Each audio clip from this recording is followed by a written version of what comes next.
வாக்களிக்க முன் பாராளுமன்றத்துக்கு அடுத்ததாக யாழ்ப்பாண மாநகர சபை என்பது ஒரு அடையாளம்.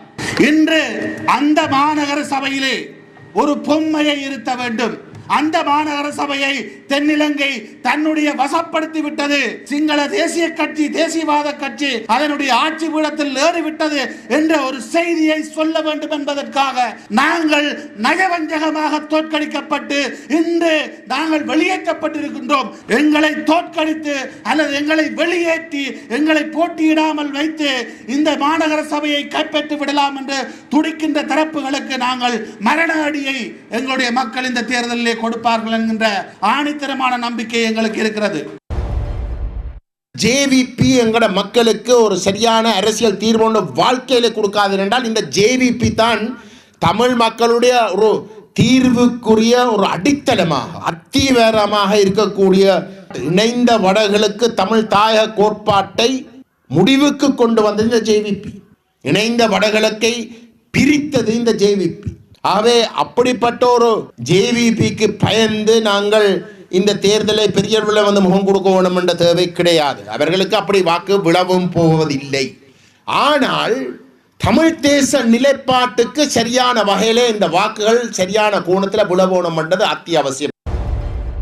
2023ஆம் ஆண்டு நடைபெற இருந்த இந்த உள்ளூராட்சி மன்ற தேர்தல் அதை நடத்தாமல் கடந்த அரசாங்கம் அதற்கு கூறியது இதுக்கு தேர்தலை நடத்துவதற்கு நிதி இல்லை. ஆனால் அவர்களது சௌகரியமான வாழ்வுக்கும் தங்களது அனாவசியமான செலவுகளுக்கும் பல கோடி ரூபாய்களை செலவழித்த அந்த அரசாங்கங்களால் இந்த மக்களது ஜனநாயக உரிமையை கொடுப்பதற்கு நிதி இல்லை என்று கூறப்பட்டது.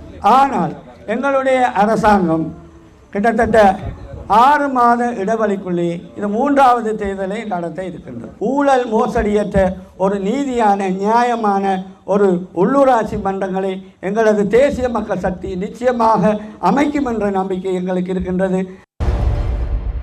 இன்னைக்கு நீங்க பாராளுமன்றத்தில் பலத்தை கொடுத்துருக்கீங்க, ஜனாதிபதிக்கு பலத்தை கொடுத்துருக்கீங்க.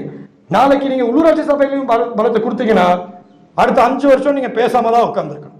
ஒரு பெரிய ஆபத்து நம்மளை நோக்கி வந்துட்டு தான் இருக்கு. நாளைக்கு நீங்க ஒவ்வொரு சபையும் தாரவாத்து கொடுத்தீங்கன்னா பேசுறதுக்கு இடம் இல்லாம போகும். உங்களோட குரல் மறைக்கப்படும். இதான் யதார்த்தம். உண்மைக்கும் பிரச்சனைகள் அதிகமான அளவு இருக்கு. தயவு செய்து சிந்தித்து வாக்களிங்க. மட்டக்களப்பு மாவட்டத்திலே கடந்த காலங்களிலே எங்களுக்கு எதிராக பல போலி குற்றச்சாட்டுகளை எதிர்க்கட்சியினர் முன்வைத்து கொண்டிருந்தார்கள்.